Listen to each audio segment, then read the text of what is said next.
ಮ್ಯಾಥ್ಸಾ? Okay. ಇರ್ಲಿಪ್ಪ, just ಕೇಳಿದೆ. ಯಾಕಂದ್ರೆ ಏನಾದ್ರು ಸಂದರ್ಭ ಬಂದ ಕ್ವಶನ್ಗಳು ಕೇಳಬೇಕಲ್ವಾ? ಯಾಕೆ ಕೇಳೋದು? ಈಗ ತಿಳ್ಕೊಂಡಿರ್ತೀನಿ. ಆ ಫೇಸ್ಗಳು ಇಲ್ಲಿ ನೆನಪಾದೋಗಿದೆ, ನಿಮ್ಮ ಮುಖಗಳೆಲ್ಲ ಇಲ್ಲಿ ಬಂದಿದೆ ಈಗ ನನಗೆ.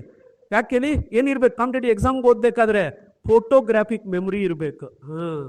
ಪೇಪರ್ ಮೇಲೆ ಹಿಂಗೆ ಹಾಕಿದ್ರೆ, ಎಕ್ಸ್ರೇ ಶೀಟ್ ಹಿಂಗೆ ಹಾಕಿದ್ರೆ ಕಾರ್ಪಲ್ಸು, ಮೆಟಾಕಾರ್ಪಲ್ಸು, ಪ್ಯಾಲಾಂಜಸ್ಸು ಹಂಗೆ ಕಾಣಿಸ್ಬೇಕು ನೀಟಾಗಿ ಹಿಂಗೆ ಎತ್ಕೊಂಡ್ರೆ ಶೀಟು, ಎಕ್ಸ್ರೇ ಶೀಟ್ನ. ಡಾಕ್ಟ್ರ್ ನೋಡಿ ಹಂಗೆ ಕ್ಲಾರಿಟಿ ಕೊಡ್ಬೇಕು. What was zoology? ಇವಾಗ ಇನ್ನೊಂದು ಏನು ಗೊತ್ತಾ ಡ್ರಾಬ್ಯಾಕ್ ನಿಮ್ದೆಲ್ಲಾನು? ನೀವೆಲ್ಲ ಹೆಂಗೆ ಡಿಗ್ರಿನ ಪಾಸ್ ಮಾಡ್ತೀರಂದ್ರೆ ನೋಟ್ಸ್ ಓದಿ ಪಾಸ್ ಮಾಡ್ತಾ ಇರೋದು ನೀವು ಡಿಗ್ರಿಗಳನ್ನ. ಇವತ್ತು ಇಲ್ಲೇ ಇರೋದು ಪ್ರಾಬ್ಲಮ್. ಟೆಕ್ಸ್ಟ್ ಬುಕ್ಗಳೋರು ಪಾಸ್ ಮಾಡ್ತಾ ಇಲ್ಲ. ಒಂದು 5 ವರ್ಷದ ಕ್ವಶನ್ ಪೇಪರ್ ನೋಡ್ಕೊಳ್ಳೋದು, ಸೇಮ್ ಹಂಗೆ ಬಂದಿರುತ್ತೆ ಕ್ವಶನ್ಸು, ಹೋಗಿ ಬರೋದು, ಒಂದು ಡಿಗ್ರಿ ಸರ್ಟಿಫಿಕೇಟ್ ಎತ್ಕೊಂಡ್ ಬರ್ತಾ ಇರೋದು ಮನೆಗೆ. ಏನಾಗಿದ್ರಿ? MA, MPhil, PhD. ಆ PhD ಅಂದ್ರೇನು? ಪಾಸ್ಡ್ ವಿತ್ ಐ ಡಿಫಿಕಲ್ಟಿ ಅಂತ. ಅಂದಾಗಲ್ಲ ಇದು. It's not like that for your kind information. ಹೌದಲ್ವಾ? ಹಾಗಾಗಿ ಫಸ್ಟು ಕಾನ್ಸೆಪ್ಚುವಲ್ ಕ್ಲಾರಿಟಿನ ಅಚೀವ್ ಮಾಡಿಪ್ಪ. ಕ್ಲಾಸ್ ಹಂಗೆ ಹೇಳ್ತಾ ಇರ್ತೀನಿ ನಾನು, ಇನ್ ನಾಟ್ ವೆರಿ ಓಟೆಡ್. ಎರಡನೇದು ಏನು ಗೊತ್ತಾ, ತುಂಬ ಇಂಪಾರ್ಟೆಂಟು, ರಿಟೆನ್ಷನ್ ಪವರ್. ಕನ್ನಡದಲ್ಲಿ ಏನು ಹೇಳ್ತೀವಿ? ಗ್ರಹಿಕ ಶಕ್ತಿ ಅಂತ ಕರಿತೀವಿ. ನಾವು ಏನೇ ಓದಿದ್ರೂ ಅಲ್ಟಿಮೇಟ್ ಆಗಿ ಅದನ್ನು ರಿಟೈನ್ ಮಾಡ್ಕೋಬೇಕಾ ಮೆಮೊರಿನಲ್ಲಿ? ಹೌದಲ್ಲಪ್ಪ? Whatever we wish to read, but ಆ ರಿಟೆನ್ಷನ್ ಪವರ್ ಹೆಂಗೆ ಬರುತ್ತೆ ಅಂದರೆ, it depends upon understanding capability. ನೀವು ಅರ್ಥ ಮಾಡ್ಕೊಳ್ಳೋ ಸಾಮರ್ಥ್ಯ ಇದೆ ನೋಡಿ, ಅದ್ರ ಮೇಲೆ ಡಿಪೆಂಡ್ ಆಗೋದು. ತುಂಬ ಇಂಪಾರ್ಟೆಂಟ್ ಇದು. Understanding capability, it enhances level of your retention power. ಗೊತ್ತಾಗ್ತಾ ಇದೆಯಾ? I remember, without the proper understanding, I remember, it leads to ambiguity. ಅದು ಯಾವುದಕ್ಕೆ ಕಾರಣ ಆಗುತ್ತೆ? ಸಂದಿಗ್ಧತೆಗೆ ಕಾರಣ ಆಗುತ್ತೆ in your brain. Yes or no? Yes. I remember, it leads to ambiguity. ಇದನ್ನು ಓವರ್ಕಮ್ ಮಾಡಿ. ಸಂದಿಗ್ಧತೆ ಇರಲೇಬಾರ್ದು, ಓನ್ಲಿ ಏನು? ಕ್ಲಾರಿಟಿ ಅಷ್ಟೇ. Clarity with quality. ಇಂಪಾರ್ಟೆಂಟಾ? Clarity with quality. ಇದನ್ನು ಅಚೀವ್ ಮಾಡಿ. ಅದು ಬೇಡಿ, ಅದು ಭಾರಿ ಡೇಂಜರಸ್. ಅದು ಹೆಂಗೆ ಅಂದರೆ, ಒಬ್ರು ಹೇಳ್ತಾರಲ್ಲ, ಇವ್ನಿಗೇನು ದೆವ್ವ ಏನಾದರೂ ಮೆಟ್ಟಿದೆಯಾ ಅಂತಾರೆ ನೋಡಿ, ಅದೊಂಥರ ಗೋಸ್ಟ್ ಇದ್ದಂಗೆ. ಅದು ambiguity is like a ghost. Try to understand this. ಹಾಗಾಗಿ ರಿಟೆನ್ಷನ್ ಪವರ್ ನೋಡಿ, ಈ ಗ್ರಹಿಕ ಶಕ್ತಿನ ಹಿಂಗೆ ಅಚೀವ್ ಮಾಡೋದಂದ್ರೆ, ಇವತ್ತು ನೋಡಿ, ಇದು ಯಾವುದೇ ಇದೆಯಲ್ಲ ಕಿತ್ತೋಗಿರೋ ಟೂಲ್ ಇದು ನೋಡಿ, ಇದು ಇಡಿಯಾಟಿಕ್ ಟೂಲ್. ಇದು ಕ್ಲಾಸಲ್ಲಿರಲಿ, ಎಲ್ಲೇ ಇರಲಿ, ಬ್ರೇಕ್ ಬಿಡಲಿ, ಫಸ್ಟ್ ಹೋಗಿ ನೋಡಿದ ಮೊಬೈಲ್ನ. ಹೌದಾ? ಐನು ನಾನು ನೋಡಿದ್ದೀನಲ್ಲ, ಹಿಂಗೆ ಕೆಲವರು ಇರ್ತಾರೆ, ಮೆಟ್ಲ ಮೇಲೆ ಕೂತ್ಕೊಂಡ್ಬಿಟ್ರು ಹಿಂಗೆ ನೋಡ್ತಾ ಇರ್ತಾರೆ. ಅದನ್ನು ಗನ್ನಿದ್ರೆ ಶೂಟ್ ಮಾಡಬೇಕು ಅಂತವ್ರನ್ನ ಅನ್ಸುತ್ತೆ ನನಗೆ. If I got gun in my hand, I is to shoot at them literally. ಯಾಕೆಂದರೆ every minute is so important. ನಾನು ಆ ಥರ ಥಿಂಕ್ ಮಾಡ್ತೀನಿ ಚಂದ್ರ. ನನ್ನ ಜೀವನದಲ್ಲಿ ಪ್ರತಿ ನಿಮಿಷನೂ ಇಂಪಾರ್ಟೆಂಟ್ ಅಂತ ನಾನು ಥಿಂಕ್ ಮಾಡ್ತೀನಪ್ಪ. ಶ್ಯೂರ್ಲಿ. ಇವಾಗ ಎಲ್ಲಾದ್ರೂ ಒಂದು ಮೆಟ್ರೋ ಸ್ಟೇಷನಲ್ಲಿ ಬ್ಯಾಂಗ್ಳೂರಲ್ಲಿ ನಾನು ಕ್ಲಾಸ್ಗೆ ಹೋಗ್ಬೇಕಾದ್ರೆ ಒಂದು 7 ನಿಮಿಷ 8 ನಿಮಿಷ ಫ್ರೀಕ್ವೆನ್ಸಿ ಇಟ್ಟಿರ್ತಾನೆ ಅವನು, ದೇಶದ ಪೀಕ್ ಅವರ್ಸು. ಒಂದು 7-8 ನಿಮಿಷ ಇದೆ ಅಂದರೆ ಅಲ್ಲಿ ದೊಡ್ಡದು ಒಂದು ವಾಕಿಂಗ್ಗೆ ಸ್ಪೇಸ್ ಇರುತ್ತೆ, ಅಲ್ಲೇ ವಾಕ್ ಮಾಡ್ತಾ ಇರೋದು. ಹಂಗೇನೆ ಕನಿಷ್ಠ ಒಬ್ಬ ಮನುಷ್ಯ ದಿನಕ್ಕೆ 10,000 ಸ್ಟೆಪ್ ವಾಕ್ ಮಾಡಿರ್ಬೇಕು. ಎಷ್ಟು? 10,000 ಸ್ಟೆಪ್ಸ್ ಈ must walk every day. To maintain good health. ಉತ್ತಮ ಆರೋಗ್ಯನೂ ಸಾಧಿಸಬೇಕಾದ್ರೆ ಮಿನಿಮಮ್ 10,000 ಸ್ಟೆಪ್ನ ನಡೆದಿರಬೇಕು ಅವ್ನು daily. This is what important in life. To understand this. ಹೌದಲ್ವಪ್ಪ? ಹಾಗಾಗಿ ಏನಿದ್ರೆ ರಿಟೆನ್ಷನ್ ಪವರ್ ನೋಡಿ, ಇದನ್ನು ಯಾವ ರೀತಿ ಅಚೀವ್ ಮಾಡೋದಂದರೆ ಎರಡು. ಒಂದು ಕಾನ್ಸಂಟ್ರೇಷನ್. ಕನ್ನಡದಲ್ಲಿ ಏನಂತ ಕರಿತೀರಿ ಚಂದ್ರ? ಏಕಾಗ್ರತೆ. ಆ ಕಾನ್ಸಂಟ್ರೇಷನ್ ಏನಿದೆ, ಆ ಕಾನ್ಸಂಟ್ರೇಷನ್. ಇನ್ನೊಂದು ಯಾವ್ದು ಗೊತ್ತಾ? ಇದು ತುಂಬ ಇಂಪಾರ್ಟೆಂಟ್ ನೋಡಿ, ನಂಬರ್ ಆಫ್ ರಿವಿಷನ್ಸ್. ತುಂಬ ಇಂಪಾರ್ಟೆಂಟ್ ಇದು. ನಾನು ನೋಡಿರೋ ಪ್ರಕಾರ ಇತ್ತೀಚಿನ ಒಂದು ದಿನಮಾನಗಳ ಒಂದು ಇದರಲ್ಲಿ ಈ ರಿಟೆನ್ಷನ್ ಪವರ್ ಇರಲ್ಲ. It's highly dangerous. Number of revisions ತುಂಬ ಇಂಪಾರ್ಟೆಂಟು. ರಿವಿಷನ್ಸ್ ನೋಡಿ, ಎಕ್ಸಾಮ್ಗೆ ಹೋಗೋದಕ್ಕೆ ಮೊದಲು ಮಿನಿಮಮ್ ಒಂದು 4 to 5 ರಿವಿಷನ್ಸ್ ಆಗಿರಬೇಕು. ಯಾಕೆಂದರೆ without proper revisions you cannot achieve perfection in your content. ಒಪ್ಕೊಳ್ತೀರಾ ಇದನ್ನು? ಎಲ್ಲಿವರೆಗೂ ರಿವಿಷನ್ಸ್ ಇರಲ್ಲೋ ಪರ್ಫೆಕ್ಷನ್ ಬರೋಕ್ಕೆ ಸಾಧ್ಯನೇ ಇಲ್ಲ. ಹಾಗಾದ್ರೆ ನೀವೇನು ಮಾಡಬೇಕಂದ್ರೆ ಒಂದು ಟೇಬಲ್ ಹಾಕ್ಕೋಬೇಕು. ಅದನ್ನು ನಾವೇನಂತ ಕರಿತೀವಿ ಗೊತ್ತಾ? Biological clock. ಬಂತು ಝುವಾಲಜಿ ವರ್ಗೀಗ ಕ್ವಶನ್. ಅಪ್ಪ ಯುವರ್ ಸೆಲ್ಫ್ ಝುವಾಲಜಿ. ಜೈವಿಕ ಗಡಿಯಾರ ಅಂತ ಕನ್ನಡದಲ್ಲಿ ಕರಿತೀವಿ. Which hormone is responsible for regulation of biological clock in human body? ಯಾವ ಒಂದು ರಸದೂತ ಅಥವಾ ಪ್ರಚೋದಕ ನಮ್ಮ ದೇಹದ ಜೈವಿಕ ಗಡಿಯಾರವನ್ನು ನಿಯಂತ್ರಣದಲ್ಲಿಡುವ ಸಾಮರ್ಥ್ಯವನ್ನು ಹೊಂದಿರುತ್ತೆ? ಹೌದಾ? Melatonin secrets from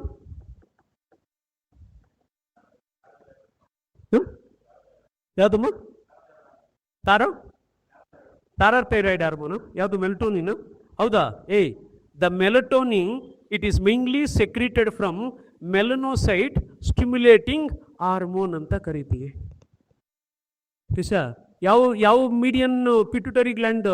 the median lobe of pituitary gland. 3 ಇರುತ್ತೆ. ಒಂದು ಆಂಟೀರಿಯರ್ ಪಾರ್ಟ್, ಇನ್ನೊಂದು ಮೀಡಿಯನ್ ಪೋರ್ಷನ್, ಇನ್ನೊಂದು ಪೋಸ್ಟೀರಿಯರ್ ಪೋರ್ಷನ್. ಆ ಪೋಸ್ಟೀರಿಯರ್ ಪೋರ್ಷನ್ ಏನ್ ಕರೀತಾರೆ? ನ್ಯೂರೋ ಹೈಪೋಪೈಸಿಸ್ ಅಂತ. ಕರೆಕ್ಟ್ ಶಿಶಾ? ಕರೆಕ್ಟ್ ಆಗಿ ಇರ್ಲೇಬೇಕಮ್ಮ. ಪಿಟ್ಯುಟರಿ ಗ್ಲ್ಯಾಂಡ್ ಏನ್ ಕರೀತಾರೆ? ಮಾಸ್ಟರ್ ಗ್ಲ್ಯಾಂಡ್ ಅಂತಾರೆ. ಇಟ್ಸ್ ಆರ್ಕೆಸ್ಟ್ರಾ ಆಫ್ ಗ್ಲ್ಯಾಂಡ್ಸ್ ಅಂತ ಕರೀತಾರೆ. ಕರೆಕ್ಟ್ ಶಿಶಾ? ಊನಯ್ಯ ನೋಡಿ, ಮೆಲನೋಸೈಟ್ ಸ್ಟಿಮ್ಯುಲೇಟಿಂಗ್ ಹಾರ್ಮೋನ್ ಇದು ನೋಡಿ, ಒಂದು ಮೆಲಟೋನಿನ್ ಸೆಕ್ರೆಟ್ ಮಾಡುತ್ತೆ, ಇನ್ನೊಂದು ಯಾವ್ದನ್ನ ಸೆಕ್ರೆಟ್ ಮಾಡುತ್ತೆ? ಮೆಲನಿನ್. ಕರೆಕ್ಟ್ ಶಿಶಾ? ಶಿಶಾ ಏನು ಸ್ವಲ್ಪ ಗೊತ್ತು ಶಿಶಾ ಸೈನ್ಸು? ಏರ್ ಪಾಲಿಕಲ್ಲಿಂದ ತೋವರೆಗೂ anatomy, physiology, pathology, gynaecology, obstetrics. ಒಬ್ಬ ಡಾಕ್ಟರ್ ಹತ್ರ ಹೋಗಿ ಕೂತ್ಕೊಂಡೆ ಕ್ವಶನ್ ನೋಡಿದ್ರೆ ಮಗನಿಗೆ 360 ಡಿಗ್ರಿ ತಿರುಗಬೇಕು ಚೇರ್. ಹಂಗೆ 360 ಡಿಗ್ರಿಗೆ ತಿರುಗಿಡ್ಬೇಕಾದ ಚೇರು. ಚಂದ್ರ, ನಾವ್ ಯಾವ್ದು ಪೆಥಾಲಜಿಗೆ ಹೋಗಿರೋದು? ರಾಬಿನ್ಸನ್. ನೀವು ಬೇಕಾದ್ರೆ ಗೂಗಲ್ ಮಾಡಿ ನೋಡ್ಕೊಳ್ಳಿ. ರಾಬಿನ್ಸನ್ ಪೆಥಾಲಜಿಗೆ ಒಂದು ಲಿವರ್ನ ತಗೊಂಡ್ರೆ ಆ ಲಿವರ್ದು ಕಲರ್ ಹೆಂಗೆ ಚೇಂಜ್ ಆಗುತ್ತೆ, ಒಬ್ಬ ಸ್ಮೋಕರ್ ಅಲ್ಲಿ ಹೆಂಗ್ ಚೇಂಜ್ ಆಗುತ್ತೆ, ಒಬ್ಬ ಫ್ಯಾಟ್ ಜಾಸ್ತಿ ಕನ್ಸ್ಯೂಮ್ ಮಾಡೋದ್ರಲ್ಲಿ ಕಲರ್ ಹೆಂಗ್ ಚೇಂಜ್ ಆಗುತ್ತೆ. ಏನ್ ಸೂಪರ್ ಆಗಿ ಹೇಳ್ಬೋದು ಗೊತ್ತಾ? ಸಖತ್ತಾಗಿ ಹೇಳ್ಬೋದು. ಮಗಂದು ಹಂಗೆ ಕಣ್ಣು ತಡ್ದಂಗೆ ಇರ್ಬೇಕು, ಹಂಗೆ ಹೇಳ್ತಾ ಇದ್ರೆ ನೀಟಾಗಿ ಪಿಕ್ಚರ್ ನೋಡ್ದಂಗೆ ಇರ್ಬೇಕು. ಒಳ್ಳೆ ಆರ್ ಅಲ್ಲ. ಓಕೆ, ನೀಟಾಗಿ ಒಂದು ಹಾಕಿ ಆರ್ಟ್ ಬಗ್ಗೆ ಪಾಠ ಮಾಡಿದ್ರೆ ಹೃದಯ ಅಂತ ತೆಗೆದು ಅಲ್ಲಿ ಇಟ್ಕೊಂಡ್ಬಿಡ್ಬೇಕು. ಇದೆಲ್ಲ ಇದೆಯಾ ಅಂತ. ಬ್ಲಡ್ ಬಗ್ಗೆ ಪಾಠ ಮಾಡಿದ್ರೆ ಸ್ವಲ್ಪ ಇನ್ಸಿಷನ್ ಮಾಡ್ಬಿಡ್ಬೇಕು. ಹಂಗೆ ಹೆಂಗಿರುತ್ತೆ RBCs ಏನು ಅಂತ. ಸಕ್ಕದಾಗಿರುತ್ತೆ ರೀ. Science super. ಯಾವ ಸಬ್ಜೆಕ್ಟ್ ಸೂಪರ್ ಇಲ್ಲ ಹೇಳ್ರಿ ಚಂದ್ರ, ನೋಡ್ಬೋಣ. ಎಲ್ಲ ಸೂಪರ್ ಆಗಿರುತ್ತೆ. Biological clock, melatonin. ಇದನ್ನ ಏನ್ ಕರೀತಾರಮ್ಮ? ಇದು ಬಯಾಲಜಿಕಲ್ ಕ್ಲಾಕ್. ಇನ್ನೊಂದು ಕರೀತಾರಲ್ಲ, ಏನ್ ಕರೀತಾರೆ? What is the other nomenclature for biological clock? ಜೈವಿಕ ಗಡಿಯಾರ ಇನ್ನೊಂದು ಕರೀತಾರಲ್ಲ, ಮೇನ್ ಅದು ಸ್ಲೀಪ್ ವೆಲ್ ಸೈಕಲ್ ಅಂತಾನು ಶಿಷ್ಯ. ಹೌದಾ? ನೀವು ಹೇಳೋದನ್ನು ಬರೀತೀನೋ? ಬರೆಯಲ್ಲ ನಾನು. Circadian rhythm. ಕರೆಕ್ಟ್ ಶಿಷ್ಯ? Whatever the subsequent activities we used to follow under the purview of 24 hour cycle, what you will call circadian rhythm. ನಮ್ಮ ದೈನಂದಿನ 24 ಗಂಟೆಗಳ ಚಟುವಟಿಕೆಗಳ ಸಮಗ್ರತೆ ಏನಿದೆ, ಆ 24 ಗಂಟೆಗಳ ದೈನಂದಿನ ಚಟುವಟಿಕೆಗಳ ಸಮಗ್ರತೆಯನ್ನು ಜೈವಿಕ ಗಡಿಯಾರ ಎಂದು ಕರೆಯಲಾಗುತ್ತೆ. ಕರೆತಿದೆ ಕನ್ನಡದಲ್ಲಿ? ಮತ್ತೆ ಉಸಿರು ಎತ್ತಬಾರದು. ಆಗ ಏನೆಂದ್ರೆ ಮೆಲಟೋನಿನ್. ಅದ್ರ ಜೊತೆಗೆ ಇನ್ನೊಂದು ಹೆಲ್ಪ್ ಮಾಡುತ್ತೆ ಅದಕ್ಕೆ, ಪೀನಿಯಲ್ ಗ್ಲ್ಯಾಂಡ್. ಕರೆಕ್ಟ್ ಚಂದ್ರ? ಸ್ಲೀಪಲ್ಲಿ ಇನ್ನೊಂದು ಯಾವುದು? Pineal gland. ನೋಡಿ, ಕೆಲವರಿಗೆ ನಿದ್ದೆನೇ ಬರಲ್ಲ. ಅವ್ರು ಯಾರವರು? ಇನ್ಸೋಮ್ನಿಯಾಕ್ಸ್, ನಿದ್ರಾಹೀನತೆ ಅಂತ ಕನ್ನಡದಲ್ಲಿ ಕರಿತೀವಿ. ಇನ್ನು ಕೆಲವರು ಯಾವಾಗೂ ನಿದ್ದೆ ಮುಖನೂ ಇರುತ್ತೆ, ಅವ್ರು ಯಾರು? ಸೋಮ್ನಿಯಾಕ್ಸ್. ಇನ್ನು ಕೆಲವರು ನಿದ್ದೆನಲ್ಲಿ ನಡೀತಾರೆ, ಅವ್ರು ಯಾರು? ಸೋಮ್ನ ಬುಲಿಸ್. ನೋಡಿದ್ರ? ಇನ್ನು ಕೆಲವರು 8 ಗಂಟೆಗೆ ಮಲಗಿದ್ರೆ ಮಧ್ಯಾಹ್ನ 12 ಗಂಟೆಗೆ ಹೇಳ್ತಾರೆ, ಅವ್ರು ಯಾರು? ಅವರು ಲಾರ್ಕ್ಸು. ಏನು ಹೇಳ್ಬೋದು ಗೊತ್ತಾ? ನಿದ್ರೆ ಅಂತ ಹಾಕಿದ್ರೆ ನೀಟಾಗಿ ಹೊಡೆದಾಕ್ಬೋದು 360 ಡಿಗ್ರಿನಲ್ಲಿ. ಕರೆಕ್ಟ್ ಅಷ್ಟು ಅಂದ್ರ? ಯಾರ ಮುಂದಿರ ಎತ್ತಬಾರ್ದು. ಸಖತ್ ಇರುತ್ತೆ ಬಿಡಿ. ಸ್ಲೀಪ್ ಅಂದ್ರೆ ಸಾಕು. ಅದ್ರಲ್ಲೇನು ರೆಮ್ಮು, ರಮ್ಮಲ್ಲ, ಆಮೇಲೆ ರೆಮ್ ಅಂತೀವಿ, ಅದನ್ನ ರ್ಯಾಪಿಡ್ ಐ ಮೂಮೆಂಟ್ ಅಂತ ಕರಿತೀವಿ. ಕರೆಕ್ಟ್ ಅಷ್ಟು ಅಂದ್ರ? ಏನಿದ್ದು? Deep sleep, dream sleep. ಒಳ್ಳೆ ಕನಸುಗಳು ಬರ್ತವೆ. ಯಾಕಲ್ಲಿ ಬ್ರೈನ್ ವೇವ್ ಹೆಂಗೆ ಹೋಗ್ತಾ ಇರುತ್ತೆ? ಹಿಂಗೇ ಹೋಗ್ತಾ ಇರುತ್ತೆ. ಇನ್ನು ಕೆಲವರಲ್ಲಿ ಬ್ರೈನ್ ವೇವ್ ಹೆಂಗೋಗ್ತು? ಹಿಂಗೋಗುತ್ತೆ. ಹಂಗೋದಾಗ ಏನಾಗುತ್ತೆ? ಫ್ಯಾನ್ ಕಾಣಿಸುತ್ತೆ. ಏನಕ್ಕೆ? To hang. ಸಖತ್ತಿದೆ. ಬ್ರೈನ್ ವೇವ್ಸ್ನ ಸ್ಟಡಿ ಮಾಡಿಬಿಟ್ರೆ ನನ್ನ ಮಗಂದು ಏನಿದೆ ಗೊತ್ತಾ? ಅದು ಆ ಬ್ರೈನ್ ವೇವ್ ಪ್ಯಾಟರ್ನ್ ಮೇಲೆ ಹೇಳ್ಬೋದು ಬಿಹೇವಿಯರ್ನು. ಸೈಕಿಯಾಟ್ರಿಕ್ ಪರ್ಸ್ಪೆಕ್ಟಿವ್ ಅಲ್ಲಿ. ಯಾವ ಪರ್ಸ್ಪೆಕ್ಟಿವ್ ಅಲ್ಲಿ? ಸೈಕಿಯಾಟ್ರಿಕ್ ಪರ್ಸ್ಪೆಕ್ಟಿವ್ ಅಲ್ಲಿ. ಚಂದ್ರ ಹಂಗಿರುತ್ತೆ, ಸೂಪರ್ ಇರುತ್ತೆ. ಇನ್ನೊಂದು ಕರಿತೀವಿ ರ್ಯಾಮ್. ರ್ಯಾಮ್ ಅಂದ್ರೆ ಗೊತ್ತಾ? ಈ ಇರುವೆಗಳಿದೆ ಗೊತ್ತಾ? ಇರುವೆಗಳು ನೋಡಿ, ಒಂದು ಸಾಲು ಇರುವೆನ ಹಂಗೆ ಎಕ್ಸ್ಪೆರಿಮೆಂಟ್ ಮಾಡಿ. ಆಂಟನಾಸ್ ಇರುತ್ತೆ ನೋಡಿ, ಇರುವೆದು ಹಿಂಗಿಂಗ್ ಅಂತ ಇರುತ್ತೆ ನೋಡಿ. ಹಂಗನ್ನೋದೇನದು? The ant it's in deep sleep. ಅದಕ್ಕೇನಂತ ಕರಿತೀವಿ? ರ್ಯಾಮ್. ರ್ಯಾಮ್ ಅಂದ್ರೆ ಏನು? Rapid antenna movement. ಯಾವ್ದ್ರಲ್ಲಿ ಇದು? ಇರುವೆಗಳಲ್ಲಿ. ನೋಡಿದ್ರ? ಬರೀ ಮನುಷ್ಯನಲ್ಲಿ ಎಲ್ಲಪ್ಪ, ಇರುವೆಗಳಲ್ಲೂ ಡೀಪ್ ಸ್ಲೀಪ್ ಇದೆ. ಅದನ್ನೇನದು? Rapid antenna movement. ಹಿಂಗಂತ ಇರುತ್ತೆ ಅದು. ಗೊತ್ತಾಗ್ತಾ ಇದೆಯಾ? ಹುಣ್ಸಂದ್ರ ಏನೂ ಇದೆ ಬಿಡಿ, ಸ್ಟೀಪ್ ಅಂತ ಬಂದರೆ ಸಾಕು, ಸಾಕಾದಾಗ ಇಡ್ಬೋದು.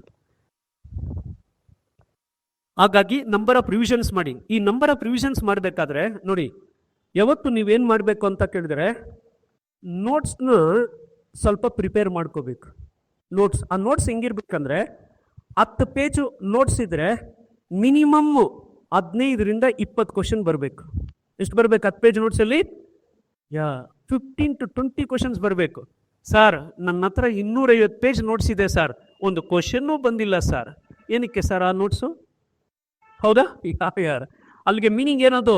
ಕಾನ್ಸಂಟ್ರೇಟೆಡ್. ಕಾನ್ಸಂಟ್ರೇಟೆಡ್. ಯಾವ ರೀತಿ ಸಲ್ಫ್ಯೂರಿಕ್ ಆ್ಯಸಿಡ್ನ ಒಂದು ಬೋನ್ ಮೇಲೆ ಹಾಕಿದ್ರೆ ಬೋನ್ ಸಮೇತ ಅದು ಬರ್ನ್ ಆಗೋಗುತ್ತೋ ಆ ಥರ ಇರಬೇಕದು. It must be a concentrated solution. Try to understand this. ಆ ಥರ ನೋಟ್ಸ್ನ ಪ್ರಿಪೇರ್ ಮಾಡ್ಬೇಕು ನಾವು.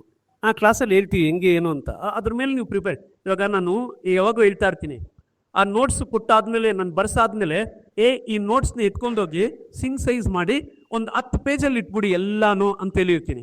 10 ಪೇಜು ತುಂಬ ಈಸಿಯಾಗಿ ರಿವಿಷನ್ ಮಾಡ್ಬೋದಾ?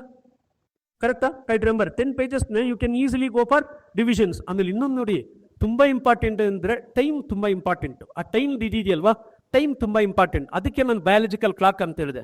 ಅದನ್ನ ಇಟ್ಕೊಂಡು ನೀವೇನು ಮಾಡಬೇಕಂದ್ರೆ, ಒಂದು ಮೈಕ್ರೋ ಪ್ಲಾನಿಂಗು ಅರ್ಥ ಮಾಡ್ಕೊಳ್ಳಿ, ಮೈಕ್ರೋ ಪ್ಲಾನಿಂಗು. ಇನ್ನೊಂದು ಮ್ಯಾಕ್ರೋ ಪ್ಲಾನಿಂಗ್. ಎರಡನ್ನ ಮಾಡ್ಕೊಳ್ಳಿ.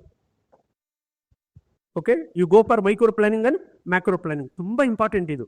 ಆವಾಗ ನೀವು ಟೈಮ್ನ ಕರೆಕ್ಟಾಗಿ ಸ್ಪೆಂಡ್ ಮಾಡ್ಬೋದು. ಮೈಕ್ರೋ ಪ್ಲಾನಿಂಗ್ ಹೆಂಗಿರ್ಬೇಕಂದ್ರೆ day to day basis. Macro planning ಹೆಂಗಿರಬೇಕು ಅಂತಾರೆ, either it may be week on week basis, month on month basis, not year on year basis. Year on year basis ಅದು ಗತಿ ಅಂತಂದ್ರೆ ಯಾರ್ it must be week on week basis, month on month basis.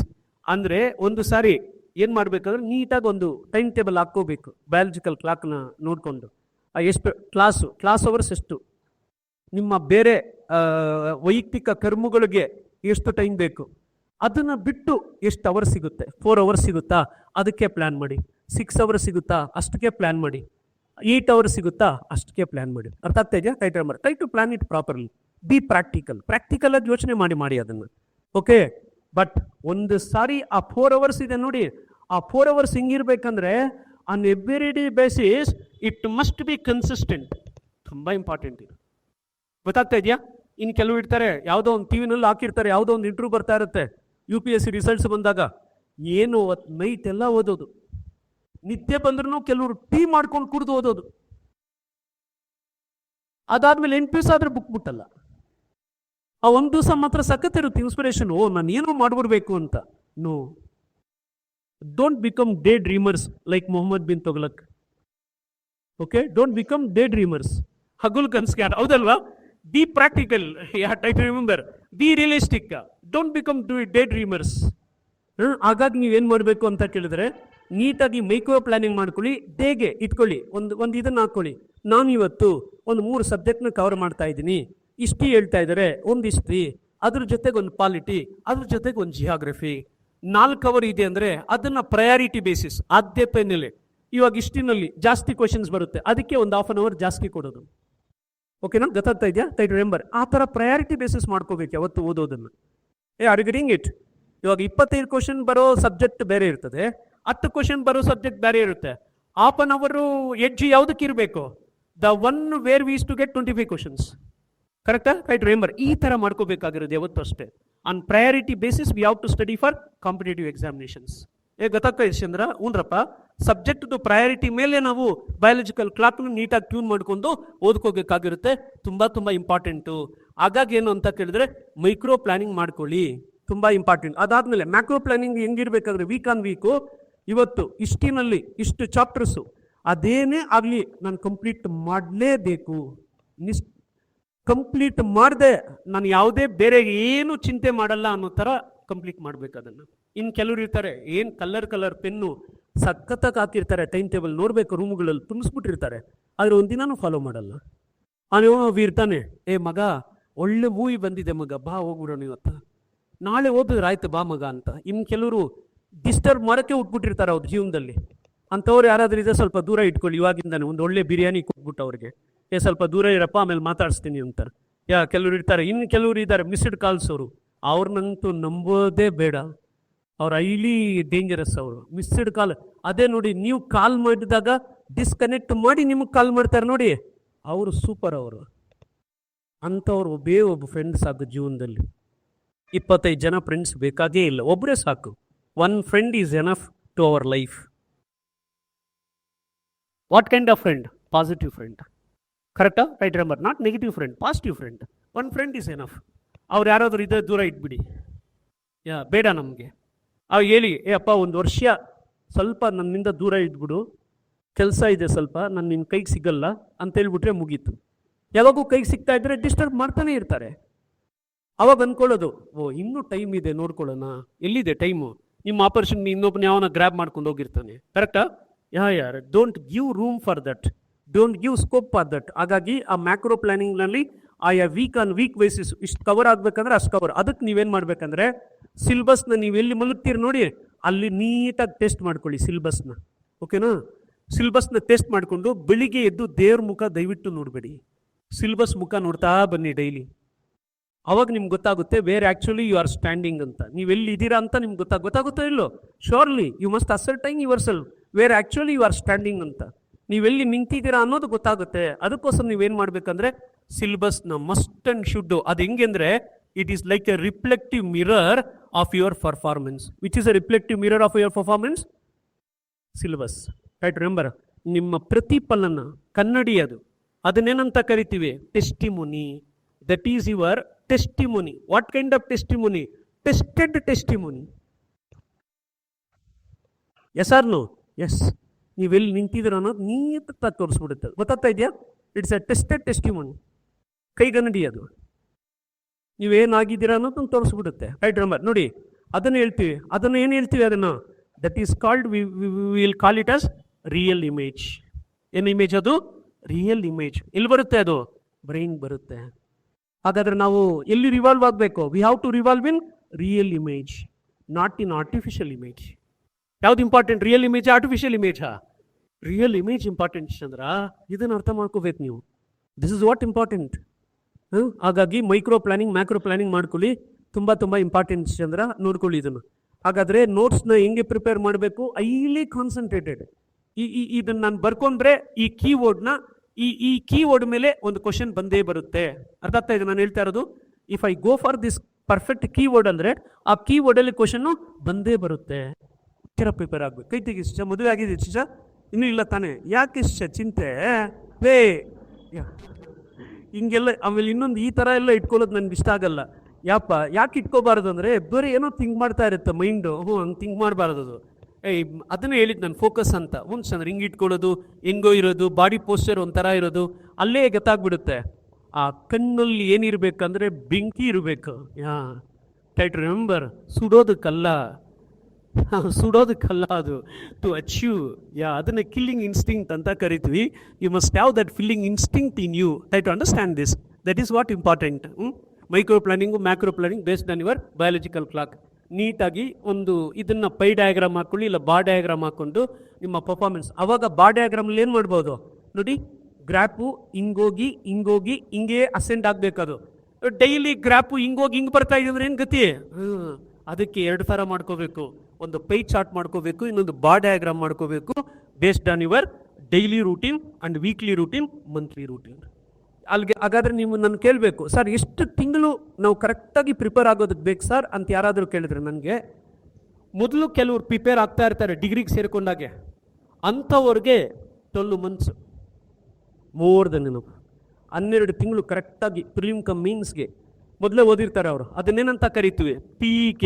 ಆಮೇಲೆ Amir ಖಾನ್ದು PK movie ಇದೆಯಲ್ಲ, ಅದಲ್ಲ. PEK ಅಂದ್ರೇನು? Pre existing knowledge. Right remember, they have already consolidated that knowledge. ಹಾಗಾಗಿ ಅದನ್ನು PEK ಅಂತ ಕರಿತೀವಿ. ಅವ್ರು ಏನು ಮಾಡ್ತಾರಂದರೆ ಕರೆಂಟ್ದು ಓದಿರಲ್ಲ, ಆ ಕರೆಂಟನ್ನು ಇದಕ್ಕೆ ಬ್ಲೆಂಡ್ ಮಾಡ್ಕೊಳ್ತಾರೆ. ಯಾವುದಕ್ಕೆ? ಪ್ರೀ ಎಕ್ಸಿಸ್ಟಿಂಗ್ ನಾಲೆಡ್ಜ್ಗೆ. Then their preparation will become complete. Right remember, ಇದು ಒಂದು ಕ್ಯಾಟಗರಿ. ಇನ್ನೊಂದು ಕ್ಯಾಟಗರಿ, ಹೊಸದಾಗಿ ಬಂದಿರ್ತೀರ, ಏನೂ ಗೊತ್ತಿರಲ್ಲ. ನನ್ನ ಪ್ರಕಾರ UPSCಗೆ ನಾನು ಹೇಳ್ತಾರೆ, KSಗೆ 12 ತಿಂಗಳೇ ಸಾಕ್ಬಿಡಿ. ಎಷ್ಟು ಮಂತ್ಸು? 24 months. 2 ವರ್ಷ ಹೇಳ್ಬೇಕು ಮನೆಯಲ್ಲಿ. ನೋಡಿ, ನನ್ನ ಮದುವೆ ಬಗ್ಗೆ ಚಿಂತೆ ಮಾಡಬೇಡಿ, 24 ತಿಂಗಳು ಮಾತಾಡಬೇಡಿ, 24 ತಿಂಗಳು ನನ್ನ ಟೈಮ್ ಕೊಡಿ. ಆ 24 ತಿಂಗಳಲ್ಲಿ ಅಚೀವ್ ಮಾಡಲಿಲ್ಲ ಅಂದರೆ 24ನೇ ತಿಂಗಳು ಆದಮೇಲೆ ಒಂದು ಪುನಃ ಹೆಚ್ಚಾದ್ರೂ ಐ ವಿಲ್ ಗೆಟ್ ಮ್ಯಾರಿ ಅಂತ ಹೇಳ್ಬಿಡ್ಬೇಕು ಮನೆಯಲ್ಲಿ. ಇದು ಈ ಥರ ಸಮಸ್ಯೆ ಯಾರಿಗೆ ಹೆಚ್ಚಿಗೆ ಇರುತ್ತೆ? ಗರ್ಲ್ಸ್. ಯಾಕೆಂದರೆ ಪೇರೆಂಟೇಜು ತುಂಬ ಪ್ರೆಷರ್ ಇರುತ್ತೆ, ಪೇರೆಂಟೇಜ್ ಗರ್ಲ್ಸ್ ಒಂದು ಇದರಲ್ಲಿ. ಅದಕ್ಕೆ ಏನು ಅಂತ ಕೇಳಿದ್ರೆ ಒಂದು ಟೈಮ್ನ ತೊಗೊಂಡ್ಬಿಡ್ಬೇಕು. ಬಟ್ ಆ ಟೈಮ್ನ ಹೆಂಗೆ ಯುಟಿಲೈಸ್ ಮಾಡ್ಕೋಬೇಕು ಅಂತ ಕೇಳಿದ್ರೆ, to the core it must be effective, it must be efficient. The time management must be effective and efficient. ತುಂಬ ಇಂಪಾರ್ಟೆಂಟ್ ಅದು. ಅದು ಕಾರ್ಯಕ್ಷಮತೆ ಇರಬೇಕು, ಕಾರ್ಯದಕ್ಷತೆ ಇರಬೇಕು ಸಮಯದಲ್ಲಿ. Yes or no? Yes, it must be efficient and effective for your kind information. ಆಗ ಗೆಲ್ಮಕ್ಳು ಬಿಡಿ, ಅವರು ಅಂತಾರೆ ಹಂಗಂತ 5 ವರ್ಷ ತಗೊಳ್ಳೋದ? ನೋ, 24 ತಿಂಗಳು ಅಷ್ಟೇ, ಅದಕ್ಕೆ ಮೇಲೆ ಬೇಡ ಚಂದ್ರ, ಸಾಕ್ರಿ. ಮೋರ್ ದೆನ್ ಎನಫ್ ಯಾರ್. ಅಕಸ್ಮಾತ್ ಹಂಗೇನಾದರೂ ಆಗಿಲ್ಲ ಅಂದರೆ ಆಮೇಲೆ ನೆಕ್ಸ್ಟು ಕೆಲಸ ಮಾಡಿಕೊಂಡೇ ಓದ್ಕೊಂಡು wear we can clear it. ಅರ್ಧ ತಿಳಿಸಂದ್ರೆ ಹೂನಪ್ಪ, 24 ತಿಂಗಳು ಸಾಕಿಸಿದ್ರ. ಮೋರ್ ದೆನ್ KSಗೆ 12 ತಿಂಗಳು ಸಾಕಿಸಿದ್ರ ಸಾಕು. 12 ತಿಂಗಳನ್ನ ಕರೆಕ್ಟಾಗಿ ಪ್ರಿಲಿಮ್ಸ್ ಏನು, ಮೇನ್ಸ್ ಏನು ನೀಟಾಗಿ ಇನ್ಫರೆನ್ಸ್ನ ಡ್ರಾ ಮಾಡಿ ಒಂದು ಕಡೆ ಬರ್ಕೊಂಬಿಟ್ರೆ ಬೇಸ್ಡ್ ಆನ್ ಸಿಲೆಬಸ್ಸು ಗೊತ್ತಾಗ್ಬಿಡುತ್ತೆ. ಓಕೆ, ಅಲ್ಲಿಗೆ ರಿಟೆನ್ಷನ್ ಪವರಲ್ಲಿ ಏನು ಇಂಪಾರ್ಟೆಂಟು? ಒಂದು ಕಾನ್ಸಂಟ್ರೇಷನ್, ಇನ್ನೊಂದೇನು number of revisions. Number of revisions based on ಹಿಂಗಿರಬೇಕು, micro planning and then macro planning based. ಓಕೆನಾ? ಇದನ್ನು ನೋಡ್ಕೊಳ್ಳಿಪ್ಪ, ಇದು ತುಂಬ ತುಂಬ ಇಂಪಾರ್ಟೆಂಟ್ ಒಂದಿದು. ಅದಾದ್ಮೇಲೆ ನೆಕ್ಸ್ಟ್ ಇನ್ನೊಂದಿದೆ ನೋಡಿ, ಟೋಟಲ್ ಇನ್ವಾಲ್ವ್ಮೆಂಟ್. ಟೋಟಲ್ ಇನ್ವಾಲ್ವ್ಮೆಂಟ್ ನಮ್ಮನ್ನು ನಾವು ಪೂರ್ಣವಾಗಿ ತೊಡಸ್ಕೊಂಡ್ಬಿಡ್ಬೇಕು ಚಂದ್ರ. ಇವತ್ತು ನಾವು ಕಾಂಪಿಟೇಟಿವ್ ಎಕ್ಸಾಮ್ ಬಂದಿದ್ದೀವಿ ಅಂತ ಕೇಳಿದ್ರೆ ಅದು ಮುಳುಗಿರೋವಾಗ್ಲೂ ಏನು ಮಾತ್ರ ಬರಬೇಕು? ಕಾಂಪಿಟೇಟಿವ್ ಎಕ್ಸಾಮೇ ಬರಬೇಕು. ಡ್ರೀಮಲ್ಲಿ ಕೂಡ ಅದೇ ಬರಬೇಕು, ಬೇರೆ ಯಾವುದು ಬರಬಾರ್ದು. ಹೀರೋನು ಬರಬಾರ್ದು, ಹೀರೋಯಿನ್ನು ಬರಬಾರ್ದು. Okay, tight remember. Competitive exam ಮಾತ್ರ ತಲೆ ಒಳಗಡೆ ಇರಬೇಕು ಆ ಟೋಟಲ್ ಇನ್ವಾಲ್ವ್ಮೆಂಟ್. ಯಾಕೆಂದರೆ ಕಸ ಗುಡಿಸೋದು ಕೂಡ ಒಂದು ಕಲೆನೇ. ಇನ್ನು ಕೆಲವರು ಇರ್ತಾರೆ ಇಲ್ಲೊಂದು ಅಲ್ಲಿ ಅಲ್ಲಿ ಹಂಗಲ್ಲ, ಅದು ಕಸ ಗುಡಿಸೋದು. ಆ ಟಿಪ್ಪು ಯಾವ ಆ್ಯಂಗಲಲ್ಲಿ ಹಾಕಿದ್ರೆ ಆ micro particles where we can remove from the corner. That is what an art of sweeping. Tight remember or booming. Try to understand this. ಹೌದೋ ಇಲ್ಲೋ? ಹ್ಞೂ. ಯಾಕೆಂದ್ರೆ ಕಸ ಗುಡಿಸೋದು ಒಂದು ಕಲೆನೇ ಅಲ್ವಾ? ಆ ಕಲೆ ಕರಗತ ಮಾಡ್ಕೋಬೇಕು, ಅದೇ ತುಂಬ ಇಂಪಾರ್ಟೆಂಟ್. ಏನು ಕಾಣಬೇಕು ನಾವು ಅಲ್ಲಿ? Where we must see the divinity. ನಮ್ಮ ಕಾರ್ಯದಲ್ಲಿ ದೈವತ್ವವನ್ನು ಕಾಣಬೇಕು. ಗೊತ್ತಾಗ್ತಾ ಇದೆಯಾ? Tight remember, in our work we have to ಹೀಗ್ ಅವರ್ ಗಾಡ್. ಅದಕ್ಕೆ ಬಸವಣ್ಣವ್ರು ಹೇಳ್ಬಿಟ್ರು, ಕಾಯಕವೇ ಕೈಲಾಸ. ಯಾರು ಡಿವಿನಿಟಿ ನಾವು ಮಾಡೋ ಕೆಲಸದಲ್ಲಿ. ಇದನ್ನೇ ಏನು ಯೋಗ ಅಂತ ಕರಿತೀವಿ? ಜ್ಞಾನ ಯೋಗ. ಡ್ಯೂಟಿ ಬಂದರೆ ಏನು ಯೋಗ ಅಂತ ಕರಿತೀವಿ? ಕರ್ಮಯೋಗ. ಒಬ್ಬರು ದೇವ್ರ ಬಗ್ಗೆ ತೋರಿಸೋ ಭಕ್ತಿನೇನಂತ ಕರಿತೀವಿ? ಭಕ್ತಿ ಯೋಗ. ಕರೆಕ್ಟಾ? ಒಂದು ಧ್ಯಾನ ಮಾಡೋ ಯೋಗನೇನು ಕರಿತೀವಿ? ರಾಜಯೋಗ. ಯೋಗಗಳು 4 ಯೋಗಗಳಿದೆ. Try to understand this. We are all spiritual beings but with human experience. We are all spiritual being with human experience. Try to remember that is what important here. ಹ್ಞೂ. ಆ ಆಧ್ಯಾತ್ಮನೋ ಒಂದು ಇದೆಯಲ್ವೋ, ಅದು ತುಂಬ ತುಂಬ ಇಂಪಾರ್ಟೆಂಟ್. ನಮ್ಮ ಕೆಲಸದಲ್ಲಿ ನಾವು ದೈವತ್ವವನ್ನು ಕಾಣಬೇಕು, ತುಂಬ ಇಂಪಾರ್ಟೆಂಟು. ಆ ದೇವರ ಕೃಪೆ ನಮ್ಗೆ ಬೇಕು. ಹಾಗಾಗಿ ಇನ್ವಾಲ್ವ್ಮೆಂಟ್ ಇಟ್ಕೊಳ್ಳಿ ಚಂದ್ರ. ಇದಷ್ಟೇ, 100% ಇರಲಿ. Try to give your 100%. ನೋಡಿ, ಎಫರ್ಟ್ ಹಾಕಿ 300 ಆದಾಗ ಒಂದು ಸಮಾಧಾನ ಇರುತ್ತೆ, ಹೌದಾ?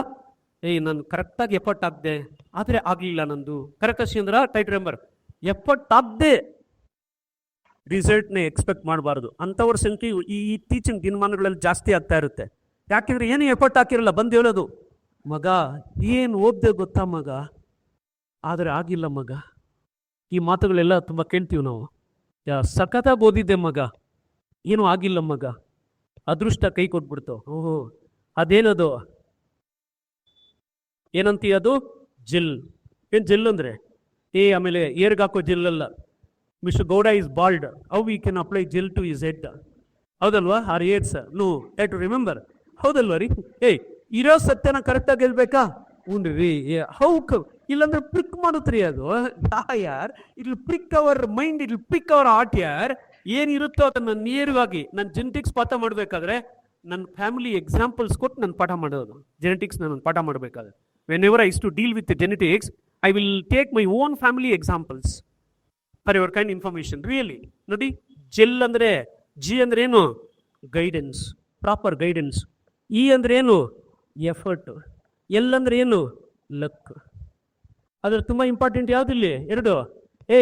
ಒಂದು ಗೈಡೆನ್ಸು, ಇನ್ನೊಂದು ಎಫರ್ಟ್. ಇದನ್ನೇನಂತ ಕರಿತೀವಿ? ಜೆಲ್ ಅಂತೀವಿ.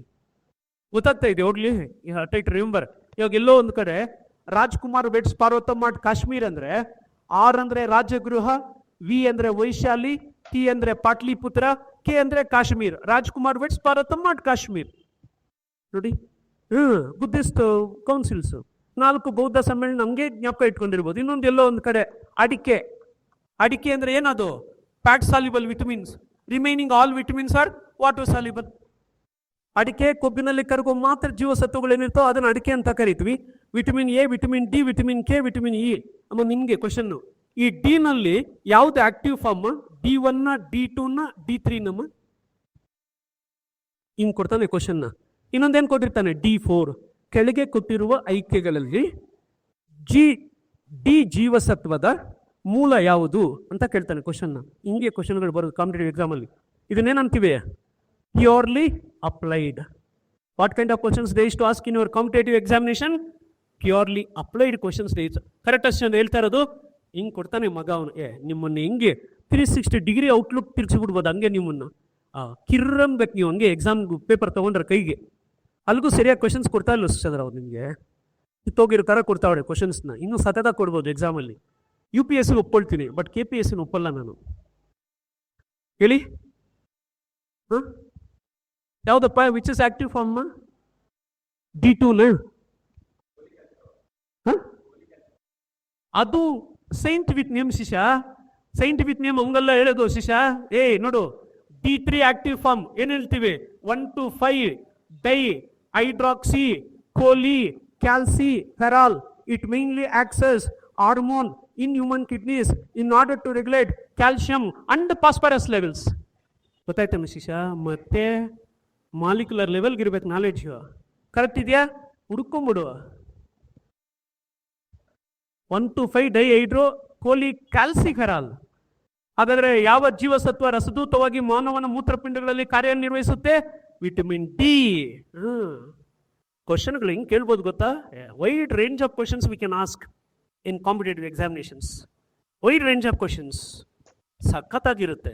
ಏನಿರುತ್ತೆ ಗೊತ್ತಾ? ಯಾವ್ದು ಓದಿರೋ? ಕೆಮಿಸ್ಟ್ರಿ ಗೌಡ್ರು. ಲೆನಿನ್ನು. Tight remember.